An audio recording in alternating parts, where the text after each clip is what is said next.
Olá, confrades, tudo bem? Eu sou Bob Júnior e hoje a gente vai assistir a minha entrevista em um dos podcasts mais importantes do Brasil. Vem com a gente!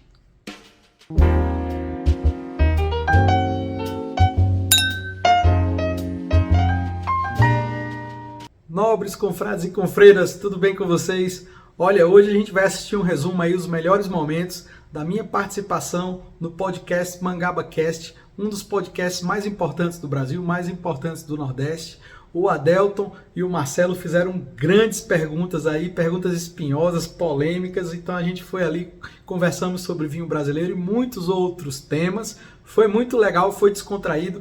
O canal tá voltando aí, gente, mais uma temporada da Confraria do Bob com muitos vídeos. A gente tem mais de 160 vídeos aí para você aprender sobre vinhos de forma simples e de forma fácil. Então, se você não segue o canal, segue aí, tá? Se não deu o like nesse vídeo, deixa teu like nesse vídeo, tá bom? Mas vamos logo, Bob Júnior, vamos lá para os melhores momentos desse bate-papo que foi muito legal. Vem com a gente, pessoal. Daqui a pouco a gente vai falar aqui dos nossos apoiadores, mas já deu para perceber, quem está assistindo o nosso podcast, que nós estamos hoje tomando um vinhozinho aqui na mesa. Não é a primeira vez, mas para a gente é uma oportunidade muito bacana, porque nós estamos recebendo hoje aqui um dos caras que mais conhecem vinho no Brasil, vou logo dizendo assim. Tanto é que ele é conhecido hoje por todas as confrarias de quem toma vinho no Brasil, que é o Roberto Bob Júnior, o Bob Júnior. É isso aí, o Bob Júnior. Da Confraria do Bob, da Confraria do Bob lá no Instagram, Confraria... @Confraria do Bob, tudo junto. @ Confraria do Bob. E aqui a gente vai desmistificar muita coisa sobre o vinho. Tá? Exatamente. Bob, prazer recebê-lo aqui. Cara, prazer meu, uma honra estar aqui, agradeço o convite. É isso aí, eu me sinto muito honrado e vamos aqui conversar sobre tudo e também conversar sobre vinho. E também conversar sobre vinho, né? É isso aí. Você, a sua profissão é de quê? Eu sou economista de formação, bancário de profissão, 23 anos já. Então, eu, desde 2000... Do Banco do Brasil. Banco do Brasil. Mas você é paraibano? Eu sou recifense. Paraibano de nascença? Sou recifense. Recifense. A família da minha mãe é de Recife, minha mãe é de Palmares, Pernambuco. Meu pai é de Itabaiana, aqui pertinho. E então, tu tem raízes paraibanas. Eu nasci em Recife, mas só fiz nascer mesmo, vim morar aqui e saí daqui com 20 anos para Guarabira, depois não voltei mais. Passei um tempo rápido quando saí de Guarabira aqui, depois foi Recife fui para o interior de Pernambuco, e aí entra o vinho na minha vida. Quando eu fui para o interior de Pernambuco, aí é que surge o vinho, né, que foi um hobby que virou um monstro. Digo sempre, minha esposa fala que eu não sei brincar. Tudo que eu faço, ela diz, não, você leva muito a sério, você é muito perfeccionista. Eu digo, tem gente que é mas, assim, não é que eu acho que seja isso, mas eu vou te falar, é tão natural isso, gostar de fazer bem feito as coisas. Eu reconheço, tem vezes que eu exagero. A gente tem que deixar. Mas assim, o teu primeiro contato com o vinho, então, foi naquela região de Petrolina? Eu fui ser gerente da agência Lagoa Grande. Lagoa Grande é um município, é o maior produtor de uvas de Pernambuco. Tá? Ela fica à margem do Rio São Francisco, coladinha ali com Petrolina, coladinha com Juazeiro da Bahia. Tá? Então, ali é uma região que produz pêssego, manga, uva sem caroço, aquela uva que você compra no mercado, sem caroço, docinha, gostosa, vem de lá, 90% vem de lá, né? E tem duas vinícolas gigantes, dois grandes players aí de vinho no Brasil, a Vinícola Rio Sol, e tem uma vinícola do Grupo Miolo, que é a Vinícola Terra Nova, né? Elas duas juntas... Essas são comerciais mesmo, né? Elas produzem 15% de todo o vinho fino brasileiro, só para você ter ideia, dois produtores só. É muita coisa. Caramba, eu achava que tinha que ser em clima mais frio, diga aí, velho. É porque assim, lá é o seguinte, lá é um clima semiárido, semidesértico, vou dizer assim. É quente durante o dia, mas de noite é friozinho, né? Só que você tem água do rio, mas aí tem um contraponto, porque a videira, a parreira, ela precisa de pouquíssima água, então eles fazem uma irrigação muito controlada por gotejamento, e assim, tem momentos que eles cortam, entendeu? Porque ela precisa se esforçar para produzir bons cachos. Se ela ficar numa situação confortável, ela vai criar cachos gigantes muito grandes, aguados, com muita água. E aí perde a qualidade. Perde a qualidade. A uva que faz vinho é muito diferente daquela uva que vai na nossa mesa. Elas são uvas pequenininhas, com pouca água, né? Com pele. Isso, a de vinho, a uva vinífera, né? A uva de mesa que a gente come e tal, ela é chamada de uva americana. E também se faz vinho com essa uva. Também se faz, como a gente comentou agora há pouco, né? Sangue de boi, vinho Bordeaux, vinho... A gente tem esses vinhos todos, eles são muito importantes para o vinho brasileiro, porque eles são portas de entrada, né? Geralmente a pessoa chega num vinho fino, como que a gente está tomando aqui, tomou um vinho um pouquinho mais doce, tomou um espumante ali, moscatel, que é doce também, ou então tomou até uma cidra. Não tem aquela coisa de dizer assim, mas isso não presta, isso aqui... Porque o pessoal fica assim, com um pouco de preconceito de admitir que um dia tomou sangue de boi, ou que tomou um Mioranza. Eu mesmo tomei, ou que tomou um Chalice, eu fiquei bêbado. Um Country Wine, né? Não Exato. vejo problema nisso, tá? Eu acho Eu só podia tomar... Eu não vejo problema nisso. Eu acho que são os primeiros... E o paladar não tá ainda, não tem a maturidade, né, velho, pra gostar disso aqui. Perfeito. Você vai evoluindo seu paladar e você começa a aceitar um vinho menos doce. E depois você começa a descobrir, de fato, as características de um vinho com quase 0 de açúcar ou 0 de açúcar. Isso é interessante. Numa vinícola dessa como Pernambuco, eles escolhem, tipo assim, a galera que tem a vinícola, eles escolhem o tipo de uva que vai plantar, ou é o lugar que limita o tipo de uva que pode ser plantada ali? As duas coisas.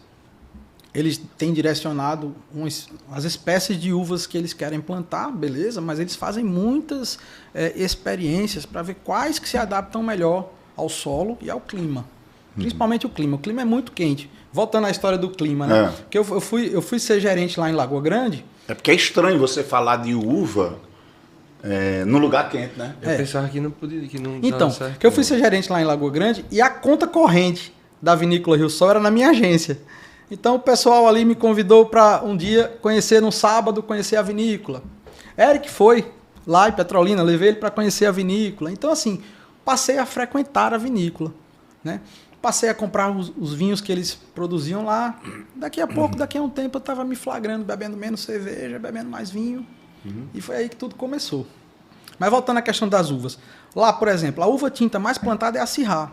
É uma uva de pele grossa, é uma uva que aguenta condições climáticas bem adversas, ou seja, ela aguenta sol, ela aguenta calor. Mas, assim, existem técnicas de manejo do vinhedo, que eles não desfolham tanto para poder as folhas protegerem os cachos do sol. Tem algumas dessas técnicas. E lá tem assim, 40 graus às 4 da tarde. Você vai ter 18 graus às 4 da manhã. Então você tem uma amplitude térmica gigante. E essa amplitude térmica, ela faz com que o fruto amadureça de uma forma perfeita. Sabe? Fruta vibrante, vamos lá.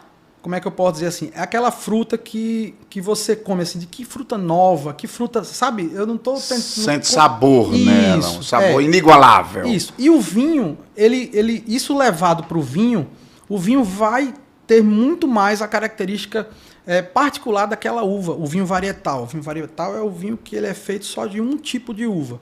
Você pode ter um vinho blend, como é esse aqui, que 2 tipos de uvas ou mais, blend, corte, assemblagem, são sinônimos. E o varietal. O caráter varietal, a gente percebe mesmo a característica daquela uva. Um especialista, ele vai saber que ali é um Syrah, vai saber que ali é um Merlot.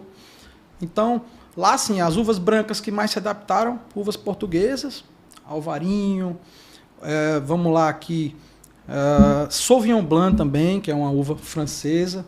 As uvas tintas, Touriga Nacional, Merlot, Syrah, Cabernet Sauvignon, são uvas que têm uma grande resistência a climas adversos. Elas aguentam um pouco mais de sol, lógico, com as técnicas que vão protegê-las um pouco mais, mas você tem colheita todos os dias. Mas eles conseguiram fazer um manejo legal, né? Aprenderam a fazer o manejo legal. Eu estive lá agora em dezembro, eu gravei 2 programas lá para o canal do YouTube, né? Tem uma playlist lá no meu canal que é Bob Júnior Conhecendo as Vinícolas do Brasil. Então, em 2022, eu passei uma semana na Serra Catarinense, gravei com 6 produtores. Depois, em maio, eu passei mais uma semana, só que agora na Serra Gaúcha, gravei 15 programas com 10 produtores. E em dezembro a gente foi lá e gravou com a Rio Sol e gravou com a Miolo Terra Nova, né? E já tá lá no canal, tá muito bacana. Então a gente consegue fazer um tour em cada vinícola e esse tour a gente mostra tudo para o nosso confrade, a confreira, né? Que é o nosso seguidor, o nosso espectador. Então tá muito bacana, foi uma das séries mais assistidas, está sendo ainda uma das séries mais assistidas. Tá, vamos lá. Vamos agora para umas perguntas aqui que eu quero que você me responda. O vinho brasileiro é bom? É bom. É bom, aí eu preciso... É bom ou é bom? É bom de verdade, agora eu preciso complementar essa minha resposta. Pois não. Não é só dizer que é bom. Certo. Eu acho assim, a gente tem grandes produtores, posso citar alguns aqui, Miolo, Casa Valduga, Luiz Argenta, Casa Perini, a própria Dom Cândido. Isso são vinícolas, né? Vinícolas, que estão produzindo vinho em classe mundial, em nível internacional. Beleza. Estão exportando. Não. Exportando, eu vou te falar, Miolo, Garibaldi, Casa Valduga exporta um pouco. São produtores que exportam mais. Os que a gente tem 5 players gigantes, que é Salton, Garibaldi, Eu tive lá. Casa Perini, Casa Valduga e Miolo. Essas 5 são as 5 maiores do Brasil e elas têm uma parcelinha de exportação. Mas o que é que acontece? O Brasil, ele é o 14º produtor mundial em volume, certo? Ele é 14º. Só que a gente consome mais ou menos, eu vou dizer assim, 1/3 a mais do que a gente fabrica, do que a gente produz. Então, o vinho brasileiro, em volume de produção, ele é deficitário para atender a demanda interna. Entendeu? Então, assim, a gente está num nível de qualidade que eu acho que está muito boa, qualidade, mas a gente precisa crescer um pouquinho ainda em volume.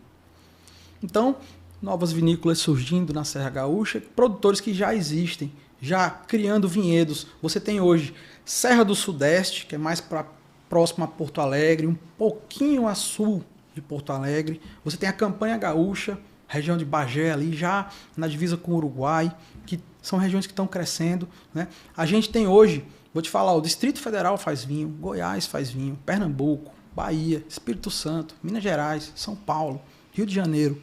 Então, a gente tem o vinho, tem vinícola em Garanhuns, em Pernambuco, aqui pertinho. Então, talvez, quem sabe, eu gostaria muito de ver uma vinícola paraibana. E não é impossível isso, tá? Porque a gente tem as técnicas que já estão consolidadas lá no Vale do São Francisco. Então, assim, o vinho brasileiro vai mudar muito nos próximos 10 anos. A gente está deixando de ser um bebê e está virando um adolescente aí para brigar mais lá para cima. Só que a gente tem a Argentina, 5º maior produtor. Mas você não me respondeu se o vinho brasileiro é bom. Não, bom, qualidade, eu digo que se a boa qualidade sim, é boa. Qualidade, sim. A gente tem conquistado... Sabe por que eu digo isso, Bob? Eu digo isso porque quando a gente chega num supermercado, qualquer supermercado que você vai, você vê lá uma prateleira de vinhos. Aí tem vinho argentino, chileno, uruguaio, não sei o quê. Mas o brasileiro, você vê ali acanhadinho, aquela coisa acanhadinha, não tem aqui. E se brincar, é das 5 que eu falei. Eu ouço falar, não sei se é verdade, você me corrija. Eu ouço falar que é porque a taxação em cima do vinho nacional é muito grande e não é em cima do vinho que chega aqui de outros países. Isso é verdade? Mais ou menos. A taxação daqui é a mesma dos que vêm. Só que eles têm vantagens lá nos países onde eles foram produzidos. Então, tem alguns impostos do produtor aqui paga que o produtor lá fora tem isenção e tem incentivo no seu país. O vinho chileno chega aqui com menos imposto que o brasileiro. Entendeu? Ele chega com no caminho todo. Né? No caminho todo, perfeito. Ele chega com todos os impostos de importação calculados de forma correta, beleza. Só que o produtor nacional tem alguns custos que o produtor chileno lá naquele país dele lá ele pode ter sido beneficiado, entendeu? Então, hoje eu vou te falar, uma garrafa de vinho que você paga no mercado, praticamente 50% da garrafa é imposto, entendeu? Principalmente do vinho nacional. Sim, mas isso inviabiliza o vinho nacional? Eu acho que não. Porque inviabiliza, o vinho que vem lá do Chile e de outros países chega mais barato do que o vinho nacional aqui, não chega? Mas aí tem que se ver nível de qualidade. Tá? Porque a gente pode... Tem tanta X e YZ nessa equação? Tem nuances. Sim, porque a gente tem muita mania de beber vinho chileno de entrada e comparar já com um vinho brasileiro já de média gama, um reserva, entendeu? Então um vinho que se fosse o chileno, nesse mesmo nível, ele custaria igual ou um pouco mais. Mas é porque os nossos supermercados eles são bombardeados de vinhos de entrada, entendeu? Que é o quê, velho? Me explica aí essa distinção. Vinho de entrada, vinho médio. Você tem no portfólio da vinícola, você tem aqueles vinhos, aquela linha mais barata, né? Ah, tá. Que são os vinhos mais simples que ele produz. Os mais populares. Aí depois ele já tem uma segunda linha. Um vinho que já passa um certo estágio em barril de carvalho ali, para dar um pouquinho mais de complexidade, entendeu? Então ele já coloca um rótulo naquele vinho chamando de reserva, por exemplo, né? Aí tem outra linha mais acima, que ele já pode chamar de Gran Reserva. Teve 12 meses ou 18 meses em madeira. São níveis. São as uvas mais selecionadas do vinhedo. As uvas que não foram aptas a fazer o Gran Reserva, eles fizeram o reserva. A que não tinha qualidade para fazer o reserva, ele fez o reservado ou fez o varietal, o vinho de entrada. Então, são vinhos de classe, de qualidade distintas. E às vezes um vinho de qualidade nossa maior briga de igual para igual com um vinho chileno de entrada e aí a gente é prejudicado. Tem outras coisas. O produtor chileno pode adicionar até 8% de água no vinho. O brasileiro não pode. Entendeu? Tem algumas coisinhas aí. O brasileiro tem que botar o quê? Nada. Não vinho pode... é 100%, o vinho é 100% uva integral. Não pode... Mas entendeu? essa coisa de botar água barateia, né? Mas barateia, você aumenta qualidade. 8% do teu vinho. Né? Você tem ali... Então você pode acrescentar, você vai ganhar em volume. Mas assim, às vezes tem outra coisa também. Tem umas diferenças de classificação nos países. O vinho reserva chileno, ele tem menos exigência que o reserva brasileiro. O reserva espanhol, ele tem que passar 36 meses repousando na vinícola para depois ir para o mercado. Envelhecendo, amadurecendo, para ele já sair num ponto ótimo de ser consumido. São diferenças. Então a gente às vezes no mercado tem um vinho reserva de um país diferente do outro, lado a lado na prateleira, acha que o outro que custa menos tem uma vantagem. Mas são vinhos de qualidades bem distintas. Entendeu? Assim, o vinho, ele reflete, por exemplo, um vinho mais caro normalmente é melhor mesmo? Sim, sim.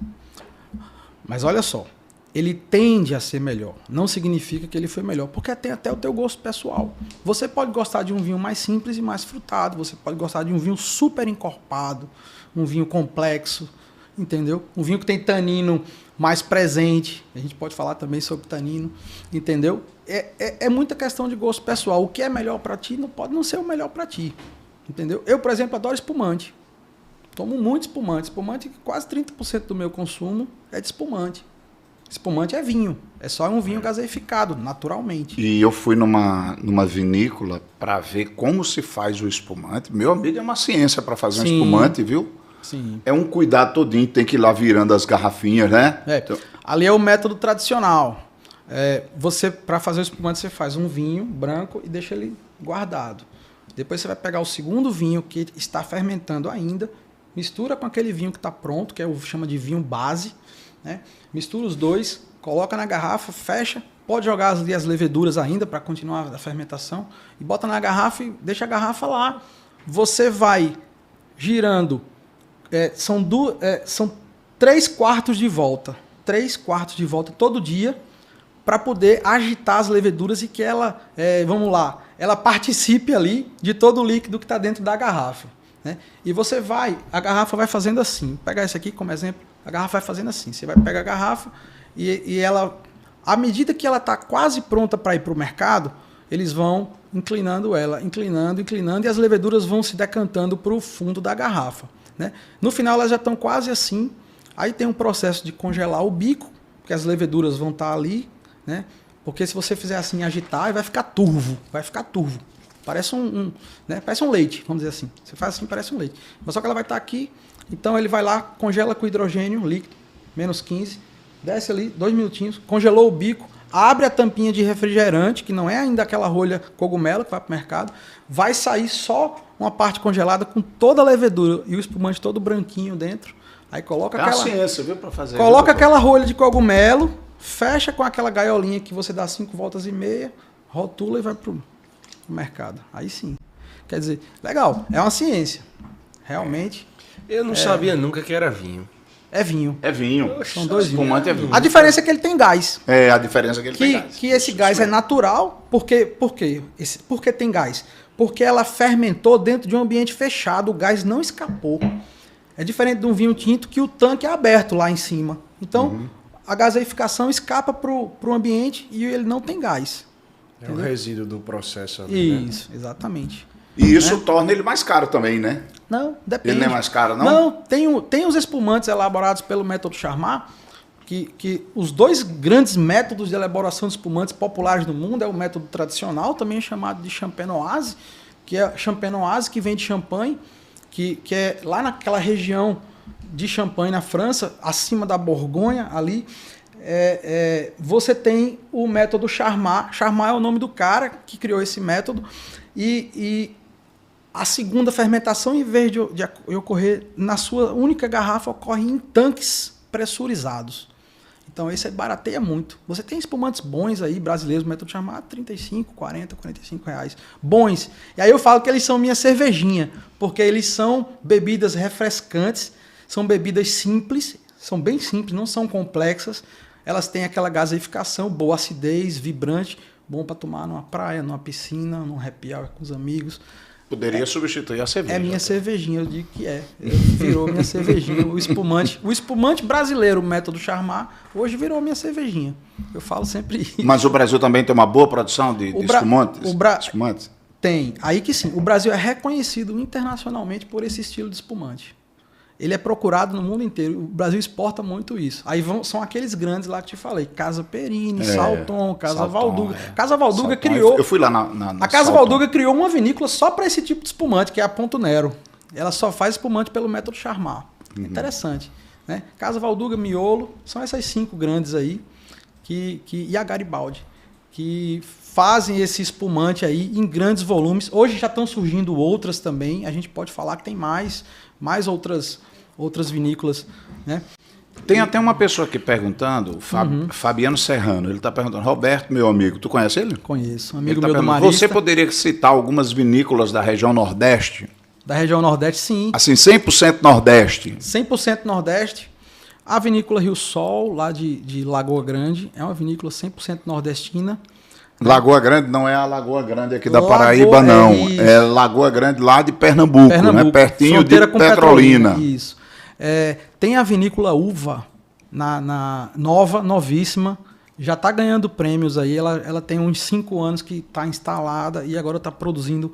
É a vinícola Uva da Chapada Diamantina. Pronto, veio, quase sumiu aqui. Uva com 2 Vs. Uva da Chapada Diamantina. Quem for na Chapada Diamantina tem que conhecer a vinícola Uva. Eu li alguma coisa outro dia aqui na Chapada Diamantina. Eles estão plantando muita... Caramba, eu vou direto lá, não sabia não, velho. Então, lá é frio, né? Pertinho de Lençóis. Também, né? É mais à noite, o dia é quente. Tem aquela diferença de... E deve ter muita água lá do Rio São Francisco, né?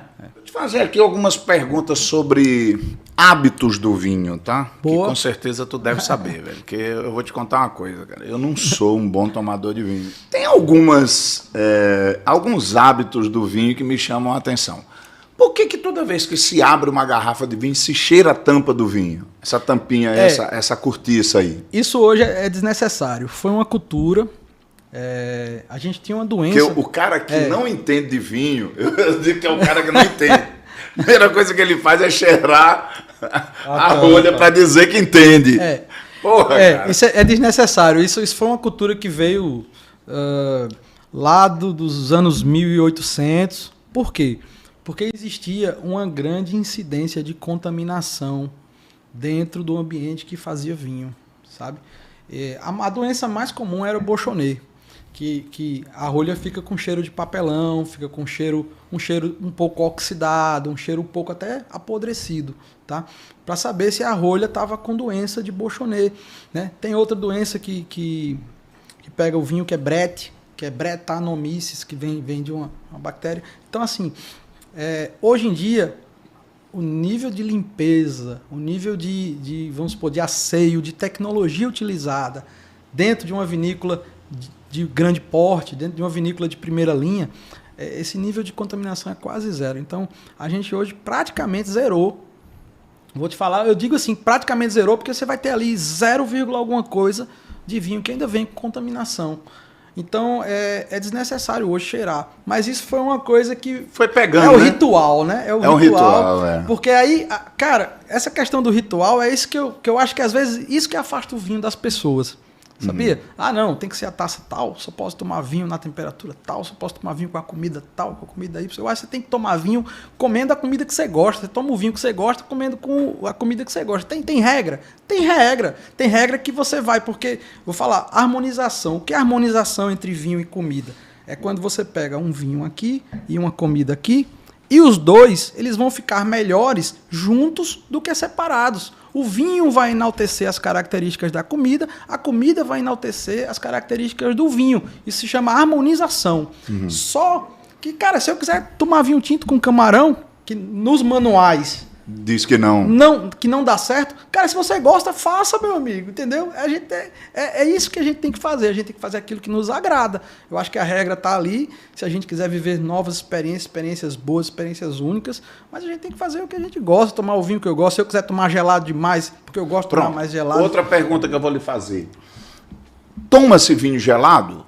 Tem gente que pega o vinho e não gosta de tomar o vinho in natura, chega logo e bota no lugarzinho para gelar. Eu vou te falar a temperatura para tomar todos os tipos de vinho e vou te falar o porquê disso. Tá? Vinho tinto, ali entre 12 a 18 graus. Mais gelado, os vinhos tintos mais simples, menos encorpados, mais frutados. Um Gamay, que é uma uva francesa, que é um vinho super, vamos dizer, leve. Você pode tomar ele um pouquinho mais gelado. Já você tomar um Malbec argentino barricado e tal, tem que ser 18 graus, porque ele não pode estar muito gelado. Aí vamos lá. Porque o vinho gelado demais, a temperatura vai adormecer as tuas papilas gustativas. Você não vai sentir gosto de nada. Você vai tomar o vinho, ele não vai fazer muita diferença se o vinho é tão bom ou se o vinho não é tão bom assim. Já um vinho branco, ou um vinho rosé ali, ó, entre 10 e 12 graus, já pode esfriar mais um pouquinho. Vinho branco de 7 a 12 graus, 7 a 10 graus. O vinho branco é para tomar de fato um pouquinho mais geladinho. Mais gelado. E espumante de 5 a 7 graus. 2 horinhas de geladeira. Espumante, 2 horas de geladeira tá bom. Pode colocar no gelo, para um balde de gelo com água para acelerar? Pode, não tem problema. Agora aqui na Paraíba, se você colocar o vinho dentro de um gelo com água e servir, com 10 minutinhos ele já está quase natural, porque o clima é quente. Aí beleza, a gente também não vai ficar tão paranoico, né? Assim, vai dar prazer do mesmo jeito. Mas a questão de não tomar vinho gelado demais é por isso. É porque se você tomar um vinho gelado demais, o que é que vai acontecer? Você não vai contemplar todas aquelas características ali, a fruta, o álcool, o tanino, os aromas frutados, os aromas de especiarias. Se passou em madeira, pode vir alguns aromas de chocolate, baunilha, se passou em madeira, tostado, aromas de especiarias como pimenta preta, anis.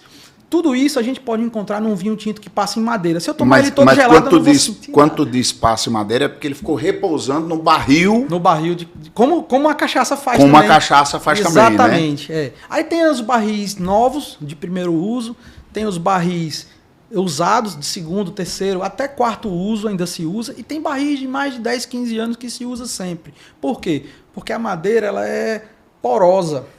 Você coloca um vinho lá, se for um barril muito velho, mesmo assim, ele vai ajudar a oxigenar um pouco, a amadurecer um pouco o vinho antes dele ser engarrafado. É benéfico também, entendeu? E o barril ele transfere da madeira algumas características para o vinho. Tanino, aí o barril pode ser de madeira carvalho francês ou americano, e tem os níveis de tosta. Tem um barril menos tostado, média tosta, alta tosta, por dentro. Ele queima o barril por dentro para dar um sabor caramelizado ao vinho. Interessante. O que é tanino, hein, velho? Que tu falou algumas vezes. Tanino talvez é a coisa que mais incomoda a pessoa que está começando a tomar vinho. É aquela sensação que colou a boca, trava, aquela trava que você, quando dá um gole de vinho, se você fizer, você vai perceber. Você dá um gole de vinho e você percebe que a tua língua quase cola no céu da boca ali. Aquilo pode não agradar quem está começando, mas voltando para a fruta, a uva, Tanino é um mecanismo natural de defesa das frutas. Tem na banana, tem no tamarindo, tem na goiaba, tem na mangaba, entendeu? Então, assim, para que serve? Ela serve para tentar impedir de que os frutos sejam consumidos antes de que eles fiquem maduros. Quando a fruta amadurece, o tanino fica agradável. Quando a fruta está verde, não amadureceu perfeitamente, o tanino trava. Você fica com aquela... A banana mesmo verde, você vê com aquela Quem já trava. Colocou uma banana verde... Meio verde, não é verde. Trava. Então, de verde. Ali é o tanino que está em ação, que ele está funcionando para tentar impedir que você consuma aquela banana sem estar madura. Entendeu? A uva, todo o tanino da uva está na pele. Você, quando corta uma uva no meio, você vê que a polpa é branquinha. Ali só tem água e açúcar, basicamente. Todo sabor, toda característica da uva está na sua casca, entendeu? Até é possível você até fazer vinho branco de uma uva tinta. Você pega uma uva como Cabernet Sauvignon, que é uma uva super encorpada, dá para você fazer vinho branco de Cabernet Sauvignon, porque você extrai a polpa, faz vinho só com a polpa. Na Argentina está fazendo agora vinho branco de Malbec, só para você ter uma ideia. É interessante. Então, o tanino é isso. O tanino é essa eu já característica. Vi no supermercado o e vinho aí, branco Malbec. Isso, exatamente. Malbec é uma uva muito conhecida, né? Porque ele pegou a Malbec, pegou essa uva, que é uma uva vermelha, é uma uva tinta, e fez o vinho com as mesmas técnicas de produção de um vinho branco, de um Chardonnay, de um Sauvignon Blanc. Porque o vinho branco, quando ele é produzido, se extrai todas as cascas para depois fazer o vinho. Então ele pegou uma uva tinta, fez da mesma forma que se faz um vinho branco com uva branca, também deu um vinho branco, mas é um pouquinho ali avermelhado, ele é um pouquinho, chega a ser quase um rosé. Ele não é brancão, todo límpido, né? Aquele verdinho, aquele palha verdeal, não é. Ele é um pouquinho. Mas você faz vinho tinto. E aí, eu não sei se ficou bem respondido o tanino. Ficou. O tanino é essa, vamos supor, essa substância que causa a defesa natural das frutas. E aí um vinho, quando o tanino está maduro, o vinho fica aveludado, fica gostoso de tomar, fica sedoso. Você não vê a língua colando no céu da boca. Pelo contrário, faz um veludo. Eu acho que esse aqui está num ponto de amadurecimento do tanino que está super agradável. Você é um cara que conhece muito de vinho, já deu para perceber, claro, desde o início já deu para perceber. Qual é o vinho bom? Ou qual é o valor do vinho bom? Porque uma vez eu conversei com uma pessoa que entende bastante de vinho. Aí ela me disse, foi até numa entrevista que eu fiz com ela no rádio. Qual é o melhor vinho? O melhor vinho é o mais caro? Porque a tendência é a gente achar que o melhor é o mais caro. Ela disse, não. Se você chegar no supermercado, você vai encontrar um vinho ali de preço médio que é muito bom. Sim, agora exatamente. Você tem que estar... É o que o seu paladar diz que é bom. Boa. Não sei se é isso. Isso tem um gancho muito bom com a pergunta que o Marcelo fez. Vinho caro é melhor de verdade? Não foi isso que você perguntou? Eu acho que eu ainda não fechei essa pergunta totalmente. Assim, o vinho só por ser caro não significa que é melhor.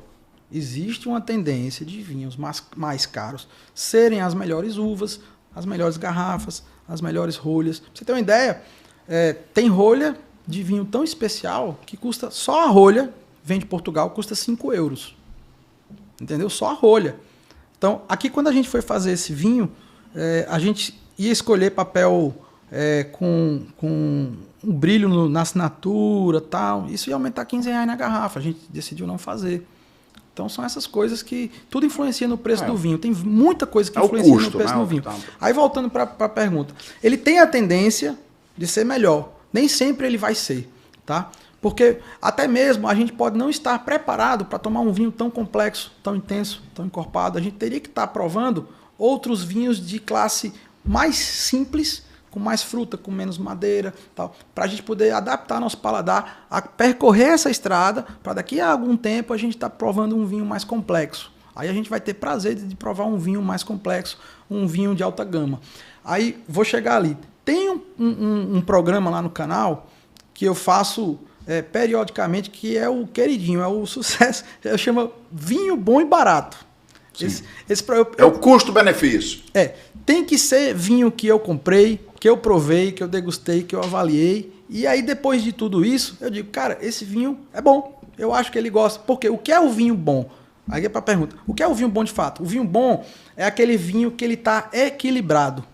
Aí eu vou explicar o que é isso. Ele não está sobrando álcool, não tem álcool sobrando, o tanino dele não é áspero, entendeu?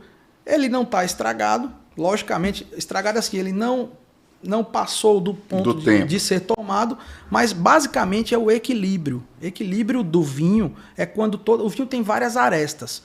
O vinho tem tanino, fruta, álcool, certo? Principalmente o álcool, né? E quando todas elas estão equilibradas, eu digo que o vinho é bom. Ele é gostoso de tomar.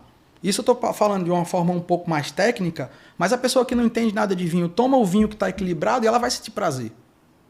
Acho que isso aí que basta. É você tomar um vinho bom. Então a gente tem vinhos equilibrados, vinhos que eu considero de qualidade. Aí R$40, R$50, R$60. Tem que garimpar? Tem que garimpar. Uma das minhas funções como comunicador do vinho é garimpar essas oportunidades e trazer para o meu público. Então a gente tem o programa Vinho Bom e Barato. É a playlist mais assistida, mas ela vai muito de encontro que você está perguntando. Dá para ser feliz pagando pouco? O vinho? Dá para ser feliz pagando pouco. Ali 50, 40, 60, 80, até... A regra do canal, a regra do programa Vinho Bom e Barato é que o vinho tem que ser no máximo até R$100. De R$100 para baixo, se eu gostei do vinho, eu guardo a garrafinha e quando eu vou fazer a gravação do programa, eu mostro a garrafa, comento aquele vinho. Falo. Geralmente são 8 a 10 rótulos por programa Vinho Bom e Barato. O programa tem ali em torno de 12 minutos e aí eu mostro para o público 12, 10, 8 experiências boas que eu tive e a galera vai lá comprar. Tem uns feedbacks fantásticos. Bob, isso é teu canal no YouTube? No YouTube, é. Bob, que chama como? Bob Júnior? Confraria do Bob. Confraria do Bob. Lá vou seguir lá. Viu, Adelton, o pessoal... Uma das coisas que me deixa mais, assim... vou dizer, gratificado é o feedback que o pessoal traz depois. Bob, claro. Comprei aquele vinho que você falou... Gostei, minha esposa gostou, levei para tomar com os amigos, todo mundo adorou. Cara, para mim, missão cumprida. Ô Bob, deixa eu te perguntar uma coisa. Quando a pessoa vai tomar uma cerveja, aí se você toma uma cerveja, normalmente você começa de uma cerveja menos amarga para uma mais amarga, e se você volta esse caminho, dá uma cagada na cerveja menos amarga. Isso acontece no vinho também? Tipo assim, numa noite, por exemplo, tu vai tomar vinhos diferentes, tu escolhe a sequência dos vinhos que tu vai tomar? Na mesma noite, sim. Na mesma noite, sim. Se eu já sei todas as garrafas que eu vou abrir, vamos supor, eu faço um happy hour na minha casa. Chamo você, chamo o Eric. Né, cada um leva uma garrafa. Vinhos diferentes. Vinhos diferentes. Se elas já estão ali na mesa, aí eu monto a sequência. Eu digo, vai começar por esse aqui branco, porque ele é o mais leve, a gente vai gelar ele. Beleza, depois a gente vai pro tinto menos encorpado. Sabe por quê? Vai cansando o teu paladar. Aí o vinho que vem depois, você talvez fatalmente você não vai sentir muito prazer com ele, você não vai conseguir identificar características, atributos bons que aquele vinho tem. Esse vinho ele tem um sabor aqui de frutas negras, frutas negras, baunilha, especiarias aqui, ele é agradável em boca, o tanino. Por quê? Porque o vinho anterior já veio, já matou tudo. Aí você, é como se você tomasse, não sei se o pessoal vai... É como se você tomasse uma cerveja belga, depois você fosse tomar uma Pilsen. Aí matou tudo. Entendeu? É mais ou menos isso. Mas sim, a gente monta primeiro os espumantes, depois os brancos, os rosés, depois os tintos menos encorpados, depois os tintos encorpados e por último, se tiver algum vinho de sobremesa, um vinho do Porto, alguma coisa desse tipo. Dá para fazer isso tudo na noite? Dá. A Delta já vai estar dormindo, viu?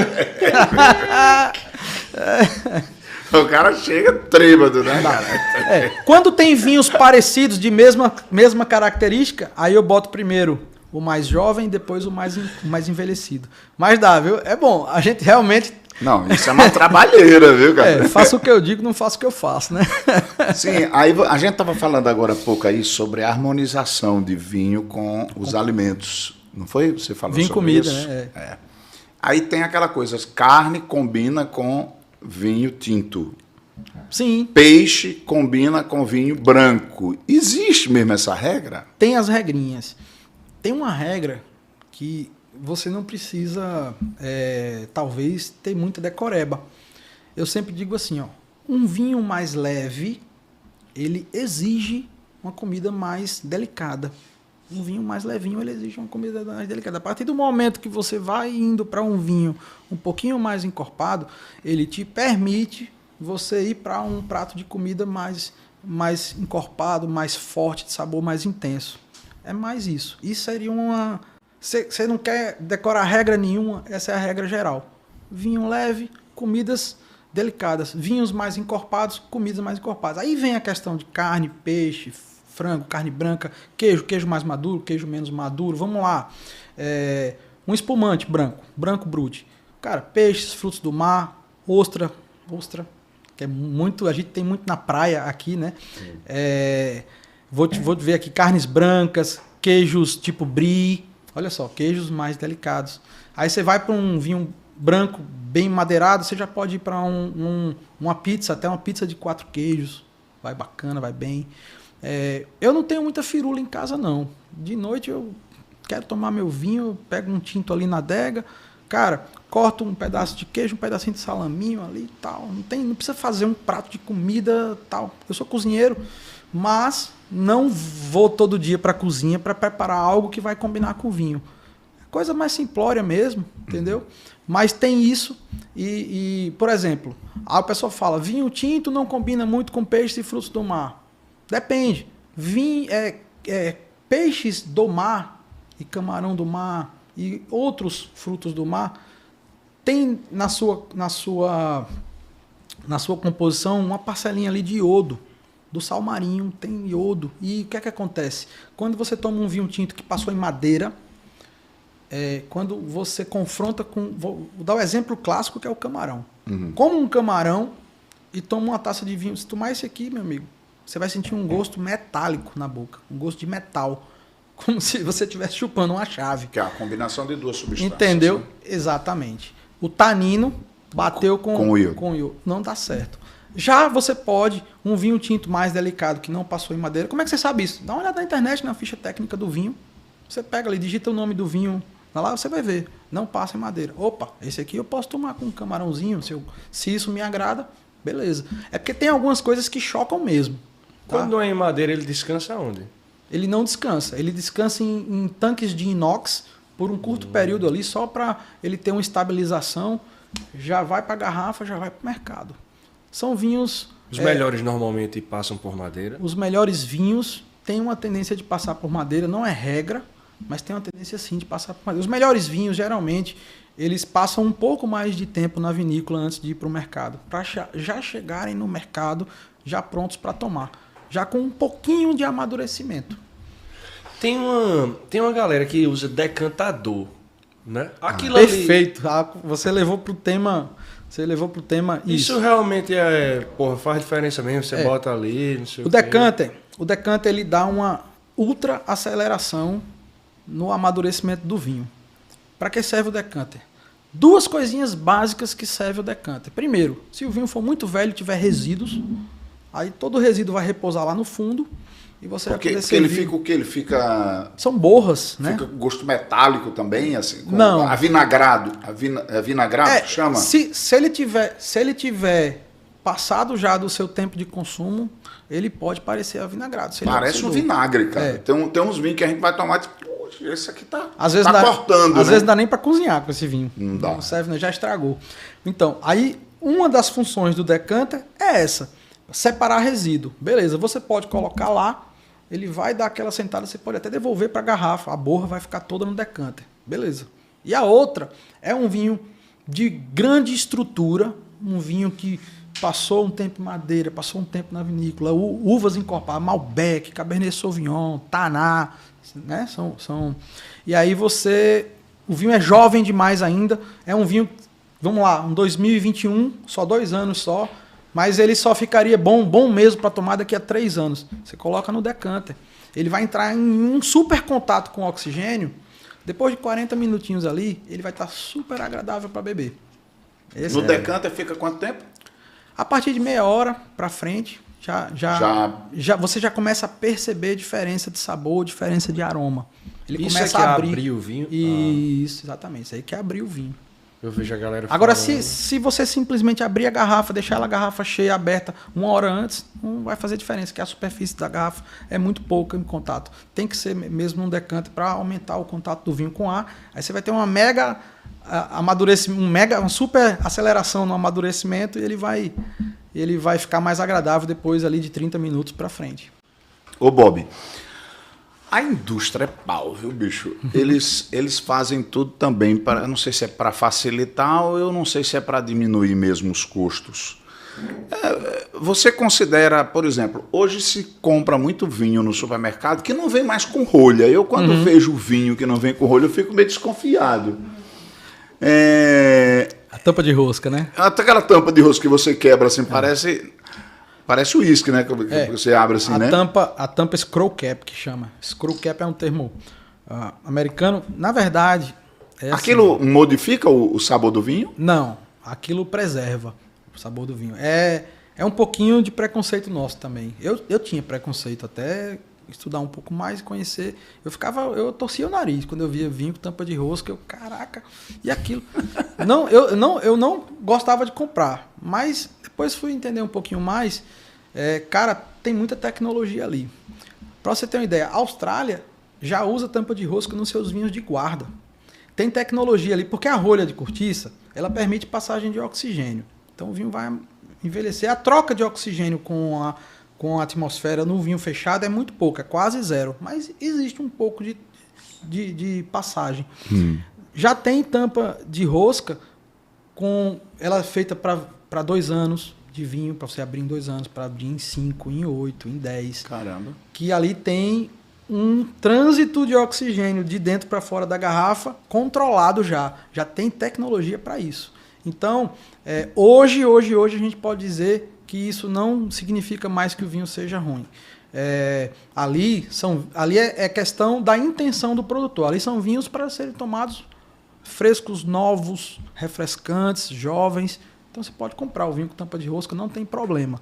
Tá? Não tem problema mesmo. E se for australiano ou neozelandês, que são as duas escolas, são as duas indústrias hoje que estão colocando tampa de rosca, inclusive nos top de linha, aí que você não tem problema mesmo.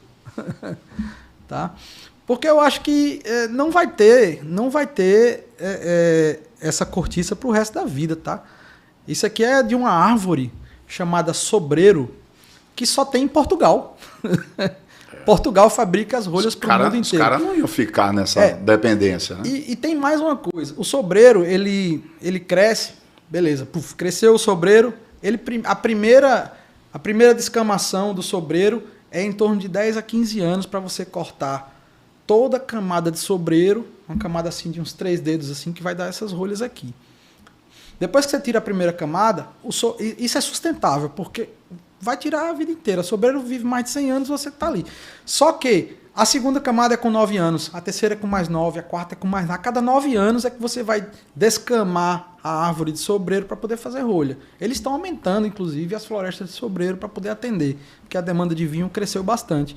Mas eu acho que, em função disso, a gente vai ter um crescimento aí de vinho com tampa de rosca no mercado. E é bom a gente saber que isso não importa. Mas não importa no sabor do vinho. Não tem nada a ver, não influencia. Não. Isso aqui é importante saber, né? Não influencia o sabor do vinho.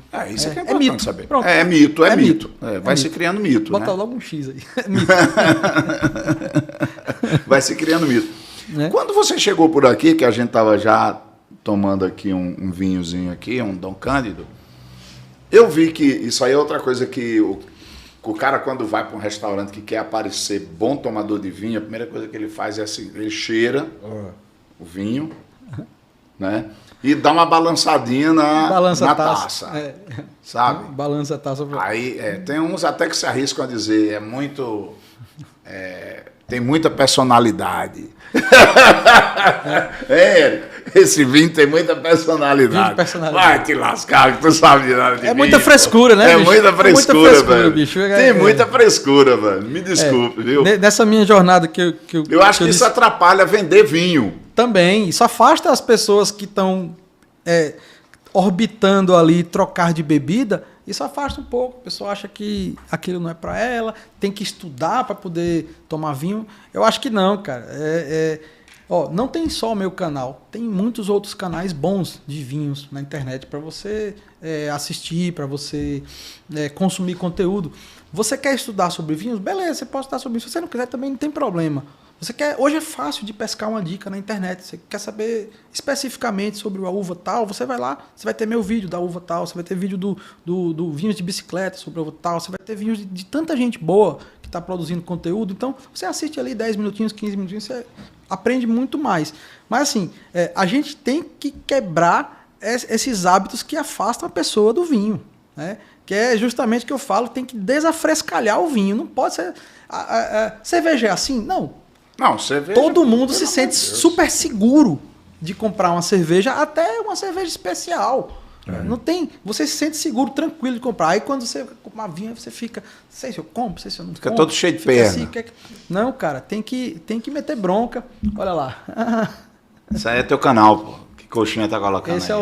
Esse é o nosso canal. É um canal... Confraria do Bob. É um canal bebezinho aí, mas já vai com 163 vídeos. É. Eu não achava que eu tinha condição de tanta coisa que eu tenho na vida. Não, na verdade era de produzir um canal pro YouTube, que dá trabalho. Dá trabalho. É eu e Juliana só. Ela grava e tu faz tudo. Ela filma. Faz tudo de improviso aí? A gente, não, tem roteiro, tem texto escrito. Uhum.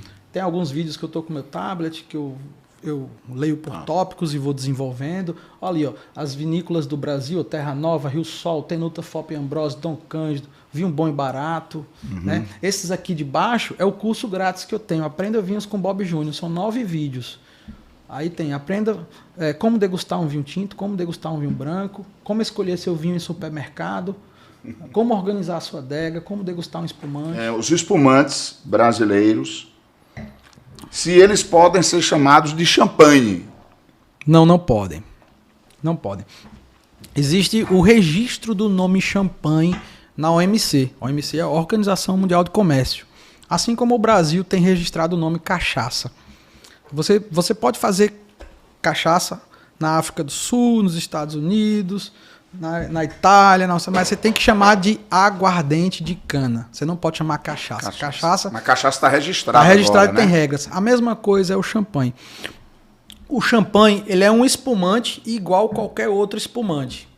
Beleza. Só que é uma região que tem muito controle de qualidade. Eles têm um tempo de maturação, alguns 48 meses de fermentação, 60 meses de fermentação, às vezes até mais.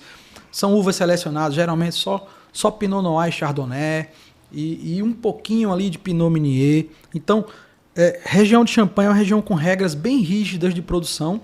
É uma região de clima frio, por isso o champanhe é uma bebida com muita acidez. As uvas não amadurecem perfeitamente, elas são perfeitas para aquele tipo de bebida. É legal isso. Mas tem espumante feito no Brasil com os mesmos cuidados de espumantes feitos dentro da região de Champagne, mas não pode se chamar de champanhe. Tem que chamar de espumante. É um vinho espumante, porque champanhe está registrado. Isso eles acabam guardando um certo mistério, né? Isso é marketing, Sim. né, velho? Também, né? É verdade. Mas champanhe, então, é um vinho, é como se fosse um vinho. Champanhe é um vinho. É um espumante. Puta é um que vinho. sabia, não. Isso, exatamente. É um vinho. Porque um vinho refrescante. Porque é um espumante, na verdade. Espumante é um dos estilos de vinho. A gente tem o vinho tranquilo. Vou explicar. Vinho tranquilo é esse. É o vinho normal. É o vinho branco, vinho tinto, vinho rosé sem gás. Chama de vinho tranquilo. Esse é o vinho tranquilo. A gente tem o vinho espumante, que é o vinho que tem gás. A gente tem o vinho frisante, que é o vinho que tem um pouquinho menos de gás. O gás é adicionado artificialmente. É o vinho frisante. Geralmente são garrafas de vidro transparente, tampa de rosca, bem refrescante, bom para tomar na praia, geladinho e tal. Beleza. Eu digo a cervejinha, vinho frisante. O Brasil faz bem vinho frisante. Tem o vinho canônico, que é o vinho da missa. Geralmente é um vinho doce com 16% de álcool. Tá? É o vinho canônico. Dá para embebedar o padre. Dá, o padre. Dá para embebedar o padre. E tem também o vinho fortificado. É o vinho do Porto, por exemplo.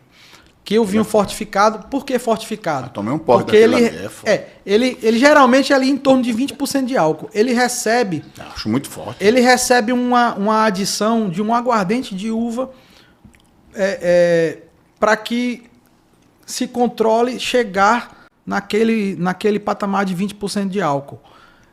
Aí até uma curiosidade eu vou acrescentar aqui, porque na verdade isso foi criado quando, lá nos anos 1700 para 1800, Portugal vendia muito vinho para Grã-Bretanha. Então ele atravessava o Canal da Mancha ali, beleza e tal, só que o vinho estava chegando do outro lado estragado.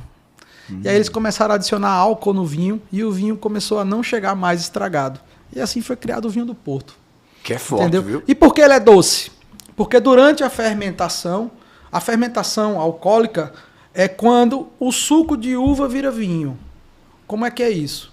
Eu tenho ali um mosto, que são as uvas prensadas, aí tem uva, tem líquido, aí tem semente, tem casca de uva, tudo tá ali, beleza. Aí você adiciona as leveduras, para as leveduras começarem a trabalhar. Qual o trabalho delas? Elas comem o açúcar e o resultado delas comerem o açúcar vai se transformar em álcool. É assim que o suco vira vinho. As leveduras comem o açúcar, vai transformar em álcool. Só que aí, durante o processo, você ainda tem as leveduras.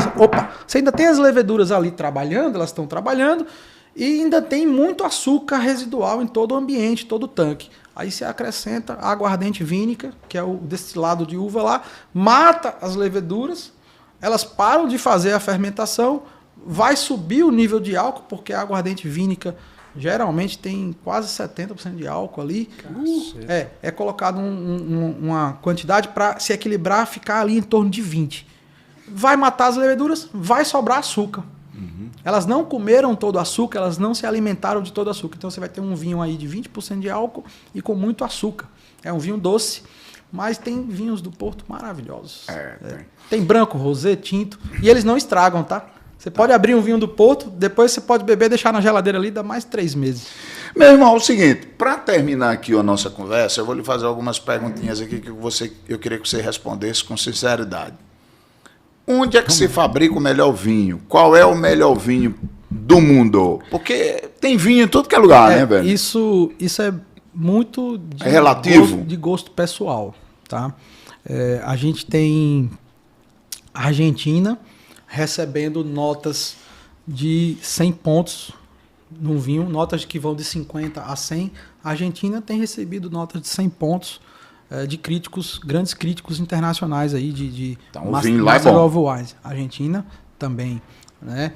Chile. Chile também. Tem grandes vinhos, vou citar aqui o Senha, o Alma Viva, são vinhos que têm recebido também notas aí próximas de 100 pontos. São caros? São caros. Um Alma Viva custa em torno de 2.800 uma garrafa. 2.800?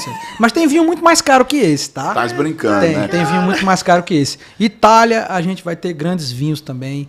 O Solaia, o Tignanello. A gente vai ter grandes vinhos. E os caros também? Caros também. Quanto em média? Olha...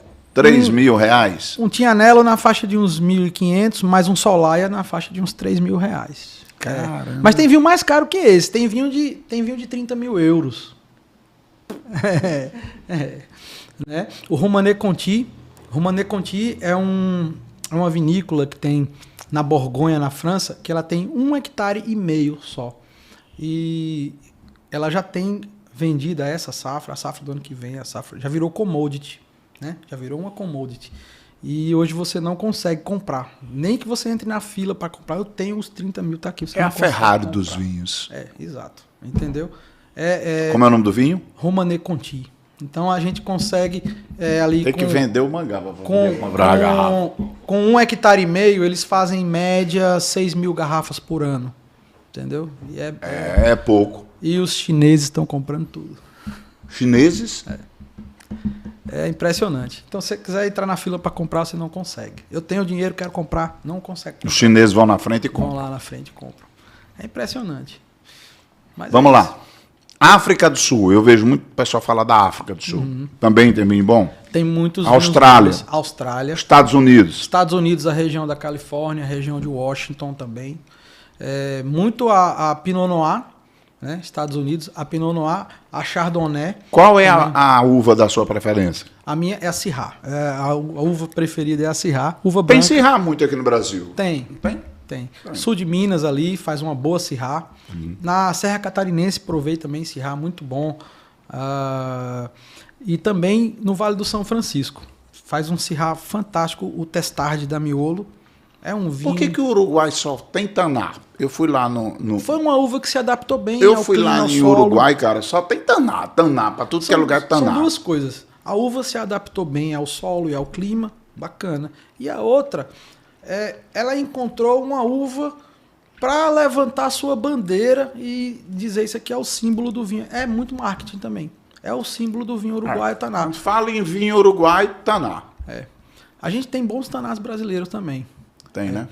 Geralmente o Taná brasileiro é um pouquinho menos encorpado, um pouquinho mais refrescante, mais agradável. O uruguaio, mais pesado, precisa talvez aerar num decanter, mas fantásticos. Tu tem um vinho preferido? De todos, assim, número 1. Olha, nem é tão caro, eu gosto muito... É o dele que ele tá tomando. Se eu não falar do meu, eu vou dizer que sou suspeito. Cara, como eu gosto muito de Syrah, eu gosto muito do Montes Alfa Syrah, que é um vinho da vinícola Montes, do Chile. Tá? Não é um vinho caríssimo, é um vinho que você encontra até por R$160, encontra R$170, até 220, 240. Não vivo bebendo ele toda hora, lógico, pelo preço não dá para você... Mas adoro a região do Vale de Colchagua, um pouquinho abaixo de Santiago do Chile, abaixo que eu falo é mais a sul, né? E é uma região de clima quente, extremamente quente. E a Syrah, que é uma uva de pele grossa, ela gosta de região de clima quente, lá ela amadurece perfeitamente. Então o Montes Alfa Syrah é um dos meus vinhos preferidos, um doce. Né? Terrúneo também, da Concha e Toro, é um vinho que eu gosto bastante, é um pouquinho mais caro. Também bebo muito pouco. Cabernet Sauvignon da Terrúneo, para mim é um dos meus preferidos. Dois chilenos. Quem é o maior produtor de vinho do mundo? Olha, o maior produtor de vinho do mundo, eu não sei te dizer aqui, mas eu fiz uma pesquisa no meu Instagram, aquela Yellowtail, não sei se vocês já viram, um que tem um canguruzinho no rótulo, australiana, é um dos maiores. Concha e Toro, Catena Zapata, da Argentina, porque tem várias vinícolas. São grupos que têm várias vinícolas. Eles vão criando marcas. A Concha e Toro tem várias vinícolas no Chile, tem vinícola na Califórnia, tem vinícola na Europa. Então, assim, né, são grandes grupos. Né? O Herdade do Esporão, de Portugal, tem o azeite, né, que a gente tem aquele azeite Esporão também. Que é o EA, né? Isso. Tem o EA e tem outras linhas. Gigante também. Cartucha também, já em menos quantidade. Herdade do Esporão é um grupo maior. São grandes vinícolas. França. Na França... Tem vinho muito caro, viu, bicho? Tem. Principalmente na região de Bordeaux e região da Borgonha. A região de Bordeaux e da Borgonha são os que tem os vinhos mais caros. Bordeaux, a gente tem Bordeaux aí. Tem Bordeaux aí de R$20 mil, uma garrafa. Na Borgonha tem o fenômeno Romanée Conti, que encabeça a lista dos vinhos mais caros do mundo. Né? É dele para baixo. Ele é o top. Mas é isso. França, eu acho muito... Se você quer tomar um grande francês e um grande italiano, você vai pagar 1/3 no italiano. E vai ter o mesmo prazer. É porque França ficou de um jeito, assim, de um preço que é impraticável. Né? Aí... Você então está dizendo que o vinho italiano é bom? É bom. Talvez de qualidade tão boa quanto, só que a tradição francesa fez com que esses vinhos custassem 12 mil, 15 mil, 20 mil. Você compra um italiano top por 3.500. Entendeu? Uma micharia. Micharia, né, Marcelo? Eu estou muito disposto a dar, né? Eu vou te falar. Provar um desses aí, assim, raríssimas vezes que eu tive chance de provar e mesmo assim não comprei o vinho. Foram oportunidades em eventos, em viagem a serviço do canal, que a gente tem condição de estar provando uma taça, entendeu? Assim, mas tu provou, mas comprar, tchau, né? Não tem condição. Não tem condição. Não. Vou vender meu carro. Né? E realmente é um negócio assim, um vinho desse. Espetacular. É bom mesmo, são bons mesmo. Mas só para quem conhece, né, cara? Você precisa chegar num nível de degustação. Se for para mim, meu amigo, tudo é a mesma coisa. Eu concordo. Por isso que a gente tem... quando eu falo da porta de entrada, né? Quando eu falo que começou com um sangue de boi, um vinho doce, depois passou por um vinho meio seco, depois passou por um vinho seco. E tudo faz parte. É você começar num vinho mais simples e você vai percorrendo a estrada. Vou dar um exemplo bem claro. Quem daqui toma café sem açúcar? Eu. Só tomo com açúcar. Então. Mas você tomou sem açúcar a vida toda? Não. Como é que você fez? Você foi tirando açúcar aos pouquinhos. Tá. É a mesma coisa com o vinho. Aí você começa a sentir prazer nos vinhos muito secos. E aí você começa a sua mente abrir mais, identificar aromas. Você começa a identificar aromas, você começa a identificar um vinho mais maduro, mais encorpado, menos encorpado. Isso é natural. Está na estrada ali da pessoa que está tendo a sua vida ali de bebedor de vinho. E aí vai. Não precisa muita firula. Isso vem naturalmente. É legal. E ter dinheiro para ir no supermercado e comprar também. Assistiu o programa Vinho Bom e Barato do Bob. Assistiu o programa dele Bom e Barato, que Vinho você Bom vai e pegar. Barato, Você indica rótulos nacionais, esses que a gente encontra nos supermercados? Sim. Brasileiros, argentinos, chilenos, francês, português, italiano. Tá. Tem. Deixa eu te falar, se tu pegar essa garrafinha aí, quando tu botou essa garrafa, a primeira coisa que eu fui foi no rabinho dela aqui embaixo, para ver se o negócio, se tem se ela tem aquela cavidade embaixo. É verdade que isso determina se o vinho é bom ou não? É e não é. Vou explicar. Tu vê que eu sou observador, bicho. Eu não sou tomador, mas eu sou observador. As garrafas maiores, mais bojudas, mais caras, elas geralmente são destinadas aos melhores vinhos. Os vinhos mais caros tem aquela garrafinha assim meio... o produtor, tem um buchinho assim, né? O produtor, ele vai comprar os vidros mais baratos para os seus vinhos mais simples e vai comprar os seus melhores vidros para os seus vinhos mais caros, os seus vinhos de guarda. Então, isso não está diretamente ligado que tem um fundo da garrafa grande e o vinho é bom, e se não tem, o vinho é ruim. Não é isso. Mas aqueles vinhos para serem consumidos mais jovens, eles vão ter um fundo da garrafa mais raso. Tá? Agora tem uma diferença. É porque quando você tem essa concavidade aqui, essa garrafa, ela consegue ser empilhada, deitada. Você já foi na vinícola e viu um monte de garrafa empilhada? Já. Porque ali o vinho está repousando e descansando. Ela tem uma resistência. A lá de baixo vai aguentar um peso muito maior do que se ela fosse reta. Então, essa concavidade, quanto maior, ela vai criar uma resistência muito maior no fundo da garrafa, que você vai conseguir empilhar uma quantidade maior. E lá na vinícola eles vão poder empilhar para deixar o vinho envelhecer ali 12 meses, 18 meses, para depois ir para o mercado. Tem essa função também. Eu pensava que isso era para quando vai servir o vinho. Diga aí, velho. Não, para servir. Geralmente o garçom pega pega por trás, né? Ou isso é firula também? É firula também. Por isso que a gente tem que desafrescalhar isso. Pega ele todo estranho, né, velho? E roda assim. Exato.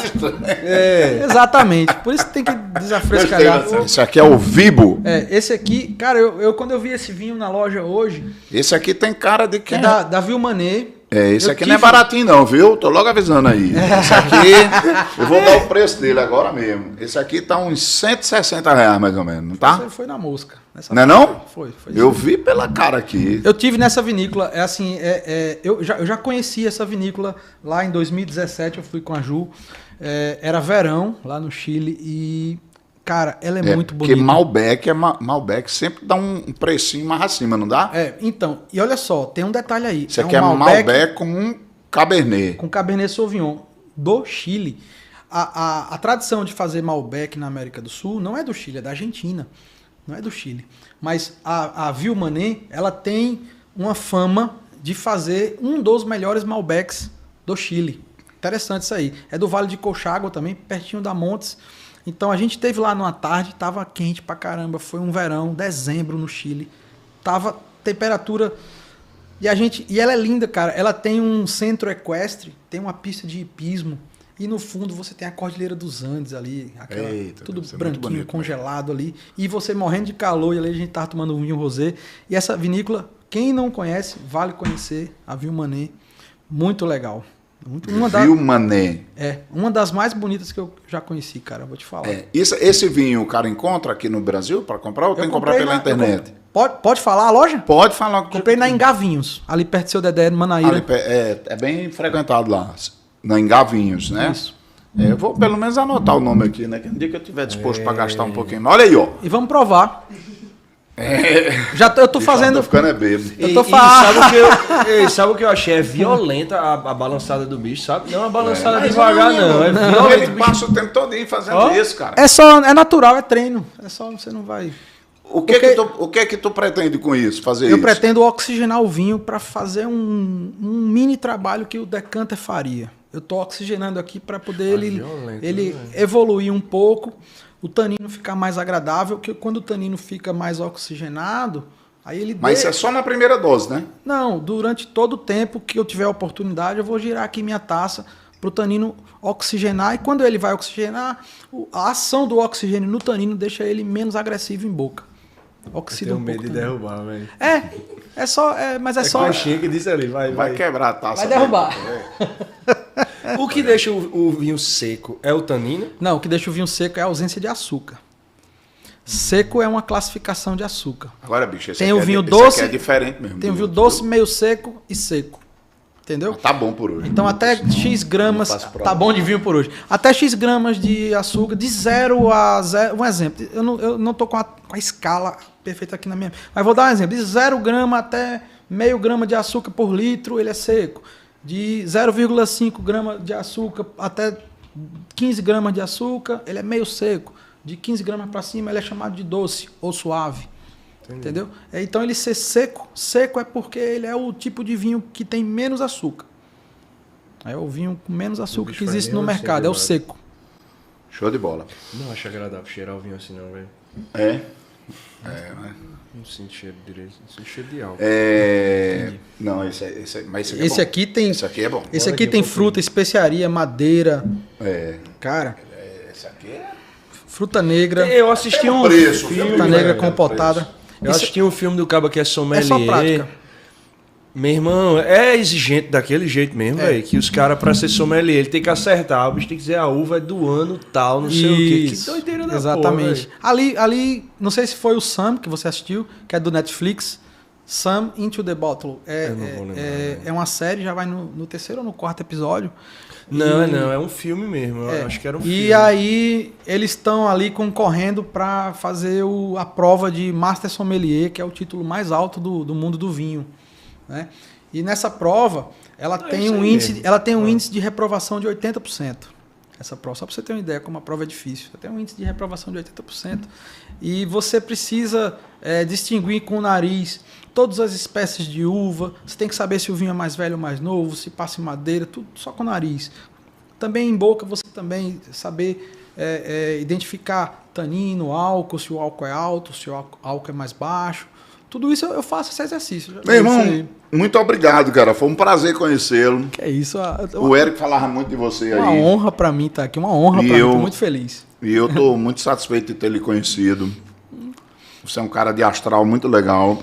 Entende demais de vinho. Isso é muito bom. Vamos tentar... E ajude realmente a tirar essa besteira que o pessoal tem sobre vinho, pô. Isso. Uma das minhas missões é fazer vinho as pessoas é bom pro coração? É bom. É bom pro coração. Por quê? Porque tem polifenóis ali. São substâncias que ajudam a combater a gordura no sangue. Todo mundo que toma... Eu conheço gente que toda vez no almoço ou no jantar toma uma taça de vinho. É o resveratrol. Não é verdade? Dizem que é muito bom para a saúde. Ele ajuda a combater gordura no sangue. Todo mundo diz isso. Não é propaganda de vinho que eu estou fazendo, não. Olha aí. É isso aí. Quem mais comentou? Estão dizendo aqui que a adega do Bob é a Disney dos vinhos. Que é isso. A minha adega, se for comparar com as adegas de pessoas que eu conheço aqui no Brasil mesmo, minha adega é uma adega bebê. Não tem, ali é só... eu só acho assim, é melhor... Porque você compra hoje pela internet e compra nessas lojas, você compra com preço mais em conta. Agora, quando vai para um restaurante, eles exploram demais no preço do vinho. Eu falo sempre que... Eu acho um absurdo, porra. Veja bem. Um vinho que você compra numa loja por R$50, o cara vende no restaurante por R$100. Eu acho isso um absurdo. O dobro, né? O dobro. Existe assim, Tudo bem, bota os custos, mas também isso. Quer ganhar tudo. Tem o custo de ter esse vinho refrigerado lá para você escolher. Não só ele, né? Você vai ter, 10 opções, 20 opções, 30 opções. Tem, geralmente, boas taças para servir, uma taça de cristal, entendeu? Não todo restaurante que tem. Chega em muito lugar, tem taça de vidro. Faz diferença a taça. Faz diferença porque o cristal, ele Aí a diferença entre a taça de vidro e a taça de cristal. A taça de As cristal, taças são dele, vê? Foi a ele que taça trouxe. de cristal, ela tem a superfície irregular, se você colocar no microscópio. Ela tem poros. É como se fosse uma água descendo uma escada. Ela joga, vai ali, e isso faz com que potencialize o aroma para fora da taça, o aroma do vinho. Os cheiros que você vai sentir, os aromas que você vai sentir aqui, de fruta, de especiaria, de chocolate, baunilha e assim vai. Beleza. Então, a de vidro não. A de vidro ela é 100% reta. Então, o vinho vai lá e faz aquele movimento perfeito. Então, não potencializa jogar o aroma para fora da taça. Essa é a diferença entre a taça de cristal e a taça de vidro. Entendeu? Taça de vidro é... Numa adega dessa que eu fiquei pensando, né, velho? Acabou com 400 vinhos. O cara faz seguro pra um negócio Não, desse? não, faz não. Porra nenhuma, chega Faz não. lá... Eu só não posso ficar mudando de casa sempre. Troca de apartamento, vai para outro lugar. Não dá, porque você vai ficar carregando isso aí. Até Mas porque tu ganha Me ou tu mudei compra? recente. Olha, Tu deve ganhar muito também, é né? tudo. Ganha, compra, entendeu? Uma coisa que eu falo pro público. Pessoal, quer comprar vinho barato sempre? Não compre vinho por demanda. Compre vinho por oportunidade. Acompanhe o preço do vinho que você gosta. Ah, entrou em promoção 30%, 40%. Vai, cara, mas eu já tô cheio de vinho em casa. Cara, compra mais umas 2 ou 3 garrafinhas se você não quiser comprar muito. Porque vinho não estraga. Se você guardar bem acondicionado, dura 3, 4, 5 anos. Então, assim, eu vou hoje é sábado, eu vou ali no mercado comprar um vinho para tomar hoje à noite. Cara, você vai comprar o vinho que você encontrar, no preço que você encontrar, e vai ter que pagar se você quiser tomar vinho. Se você não tiver nenhum vinho em casa. Então, se você compra vinho por oportunidade, você vai ter sempre uma reservinha ali. Se você acha que já tem muito, mas se você compra vinho por oportunidade, você vai estar bebendo sempre mais barato. Eu falo muito por isso. Então, não Beleza. compre vinho por demanda. Cara, chega aqui. Ô, rapaz, que é isso. Grande abraço, viu, meu irmão? Foi um prazer conhecê-lo. Prazer, Bob. Prazer Registrar todo, aqui mais- meu, tá falando aí né, dessa bebida de Baco, essa coisa de Deus, e compartilhar com vocês um pouquinho aqui dessa nossa vida. E a simpatia também de vocês, tá? Vocês são Obrigado, figuras meu irmão. fantásticas e uma grande honra e uma grande felicidade de estar aqui. Estou muito honrado. Pois é, aproveitar aqui mais uma vez para registrar a presença aqui do meu amigo Eric. E como é o nome da sua esposa? Juliana. Juliana. Tá? Juliana que está aqui acompanhando o Bob Júnior. O cara da confraria Confraria do do Bob. isso aí. No Instagram, não é, Coxinha? @confraria do Bob, que eu já tô lá seguindo. E ele também tá no YouTube, com um canal muito legal lá, ensinando tudo sobre vinho, tá? Obrigado, viu, meu irmão? Olha Obrigado- aí, obrigado Coxinha vocês. colocou aí, inclusive, ó, botou aí até o seu endereço aí, viu, cara? Obrigado vocês. Boa sorte e quem sabe um dia a gente não vai lá em Brasília, né, Eric? Juntos lá para eu conhecer sua adega e fazer Será uma um- visita para você lá. Será um grande prazer, uma grande honra. Obrigado. Então, confrade, confreira, esse bate-papo foi muito bacana, espero que vocês tenham gostado, tá? A gente falou sobre muita coisa legal, foi bem, eu gostei, foi descontraído, né? Foi alegre, não, sabe? Foi muito bacana, o tempo voa quando a gente tá com um bate-papo bacana, né? Mas se você gostou do vídeo, confrade, confreira, se inscreve no canal aí, não tá inscrito ainda, se inscreve. Se não deu o like no vídeo, não deixou o teu like no vídeo, deixa teu like aí no vídeo, tá bom? Eu vou mandar um grande salve aí, um abraço aos confrades e confreiras também lá do Instagram e a gente tá voltando aí com a nova temporada. Valeu? Até mais, meus amigos. Saúde!